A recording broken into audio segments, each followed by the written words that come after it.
My story began a few months ago on one of the deforestation sites. At that time, I worked in the field of logging for a long time, about years, but never in all this time did I encounter any difficulties other than protests from rangers and locals. However, this time, from the very beginning, something went wrong as usual. Having received those assignments in the administration, we together with more of my colleagues moved to the forest. Usually we cut down old and diseased trees, but this time the local furniture factory, which won the tender for the production of furniture for the highest officials of the administration, without any problems received permission to harvest timber in the nature protection zone of one of the forests located near our city and considered reserved. Naturally, a furniture company hired us to cut down trees pre-selected by their expert, the trunks of which he marked with red paint. In general, the task is one of the simplest of all that could be invented because this time the felling volumes were not industrial. Our task was to cut down only 9 trees, but the payment at the same time was 3 times higher than even for the most difficult order. As it was written in the terms of reference, 4 pines, 2 oaks, and 3 spruces. According to our estimates, we had to meet somewhere in 10-11 hours, given the fact that the trees had to be cut down as carefully as possible, preferably in parts, as they do when cutting down a tree in the yard of a private house. We arrived at the scene at about 12 o'clock in the afternoon, and immediately began preparations. Everyone wanted to finish the job quickly and get out of the house. We unloaded climbing equipment, chainsaws and slings, drove the Earl with a manipulator as close as possible to the first of the required trees and began to assess the scale of the work on site. The first was a pine. There were absolutely no difficulties with it, and literally in 40-50 minutes it was dumped and already loaded onto a timber trailer attached to the Earls. The second one turned out to be a birch. They took a little longer with it because of its remoteness from the road, but finished somewhere after an hour and a half. There were no problems with the rest of the pines and birches, of course, not taking into account the fact that the equipment periodically did the same wordness. In total, we managed everything in about 6 hours. The first oddities began as soon as we approached one of the oaks. The technique suddenly began to play weird. The chainsaws did not want to start, axes and hammers jumped off the handles, striving to fly into someone's forehead. With grief in half through curses and obscenities, we nevertheless set about the task. With oak the work was much longer and more difficult both in theory and physically. Oak, and in itself that tree, is not the thinnest and softest, so it was also located in the middle of nowhere, about 60 meters from the road. However, there is nothing to do, the order will not fulfill itself. They dragged themselves to the tree. The oak was glorious, 3 or 4 meters in girth. It was even a pity to cut it down. However, having received a good slap in the face from the boss, everyone trudged closer to the tree in order to start working. My duties in the group included packing and setting up climbing equipment and briefing the team. With grief in half, we fell down and developed the first oak tree in a long and painful 3 hours. Who knew that furniture makers would choose such a giant?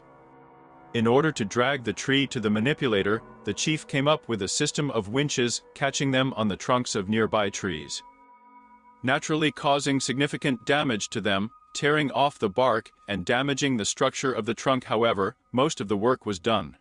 Cursing, we went to the last of the trees. Meanwhile, the time on the clock was already approaching 11 at night. We installed the spotlights and gasped. It was a real king among oaks. The tree is 25 meters high. But there is nothing to do. We got to work. What was surprising, the forest was silent. No, it was not quiet at night. The forest seemed to have died out altogether. Neither the singing of night birds, nor the rustling of branches under the paws and hooves of animals could be heard. Nature seemed to have calmed down before the storm. I was pulled out of my thoughts by the sound of a chainsaw starting up. This time it started up without a hitch, and briskly cut its sharp teeth into the bark of an ancient tree strewn with sawdust at its base. A man sawing a tree whose name no one knew, everyone called him Petrovich, gradually went around the tree in a circle, making a circular inscription, until at one moment he stumbled over something and flew down, cursing everything in the world. When we ran up to him, we saw the edge of a wooden box sticking out of the ground. Of course, everyone became terribly interested. What is inside, and not giving a damn about time, we began to dig out something wooden.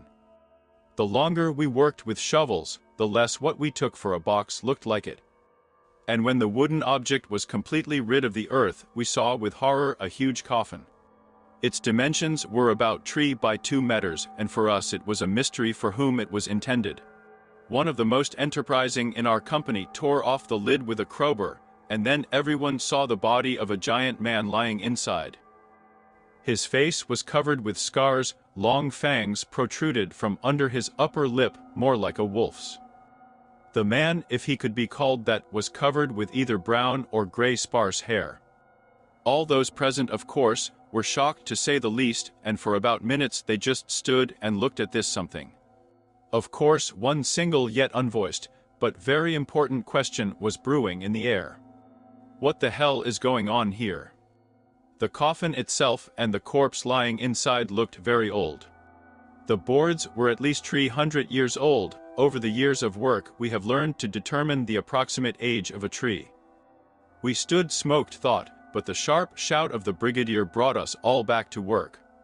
With an incomprehensible find, it was decided to sort it out tomorrow. But now it was necessary to complete the order and finally go home, as everyone was exhausted. But now, as soon as we took up the instrument, the previously silent forest was suddenly filled with different sounds, the howling of wolves, the cries of birds, the call of foxes, all this mixed up into one continuous cacophony, deafening and instilling fear in the hearts. Silhouettes of different animals began to flicker between the trees, they seemed to surround the clearing where we were. All this was no longer funny, and our group began to slowly retreat to the earls. Meanwhile, the animals began to come out closer to the areas illuminated by searchlights, and then we froze. Foxes, deer, wolves, hares, and even moose stood in one row on the verge of light and forest darkness. All this seemed somehow absurd, because these animals mostly conflicted with each other in nature, but now they silently stood and seemed to be waiting for something.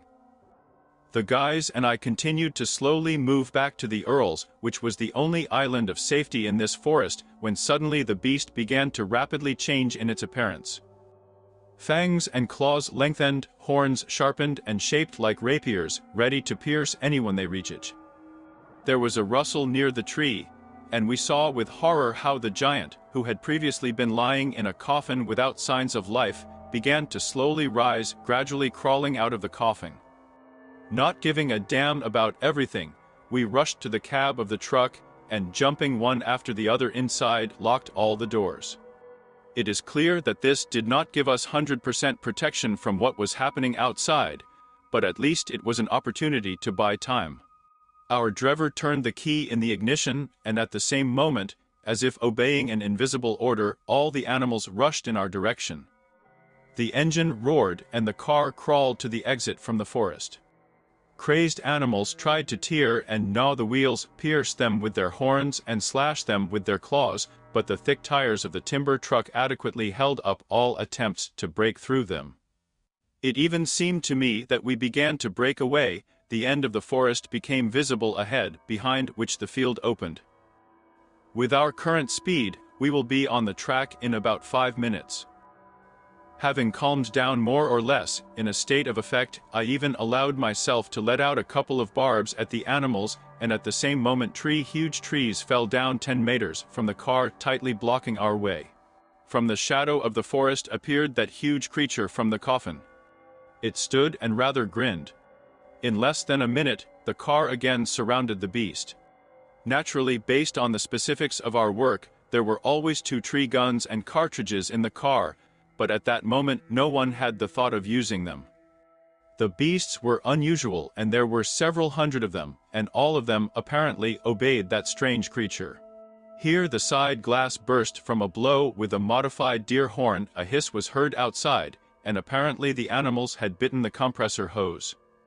But oddly enough then, all of a sudden quieted down, the beast receded, and a strange creature on the contrary began to approach the car.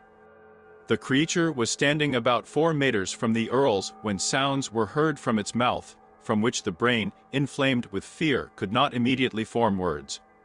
The creature's voice was very low.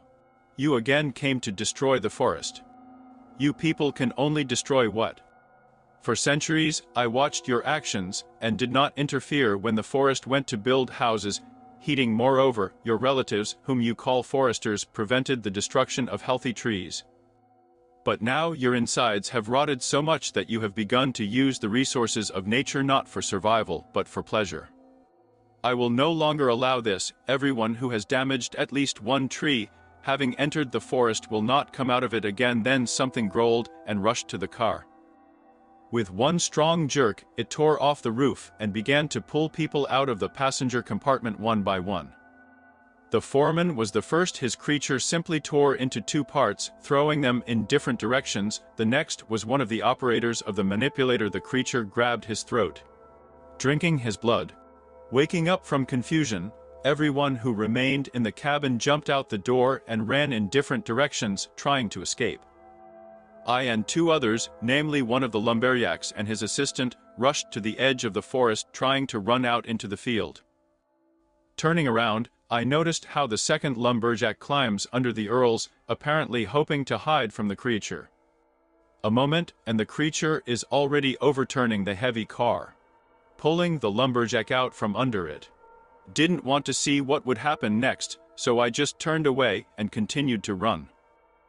Several deer appeared ahead of us. One of them put the lumberjack's assistant on the horns right away, and lifting it into the air shook his head, tearing the poor fellow into several parts. Apparently, there were only two of us left alive, and there was nothing to the edge, maybe 10 meters. And finally, we jumped out of the forest and stopped about 20 meters from the outskirts and turned to an incomprehensible sound. Still not completely turning around, I saw a trunk of a tree cut down by us flying in our direction, which landed exactly in the lumberjack who was running with me. The guy was flattened and pressed into the ground. The bones broke with a vile crunch, and apparently all at once.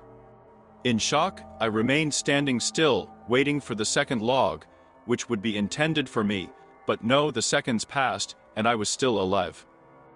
Glancing at the edge of the forest, I saw that it was all filled with animals, and the creature stood on the verge between field and forest. Despite the long distance, I clearly heard the words of this creature: "You did not harm the forest, I will give you a chance, there is not a single ruined tree on your conscience. So you will stay alive? Go away." I did not dispute or ask any questions, and on the second wind that opened I ran to the track. Then everything is like a fog. A ride, a surprise driver, a police station, and then our office.